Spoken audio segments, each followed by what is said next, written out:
Meaning of fraidy cat. Fraidy cat. Fraidy cat. Fraidy cat. Fraidy cat. Fraidy cat is a colloquial term used to describe someone who was afraid or easily scared.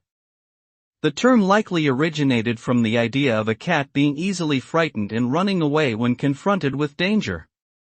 It is often used in a teasing or dismissive manner to poke fun at someone for their perceived lack of bravery. While it can be seen as playful, it can also be hurtful and perpetuate negative stereotypes about fear and anxiety. Encouraging empathy and understanding towards those who experience these emotions can help to create a more supportive and inclusive environment for everyone.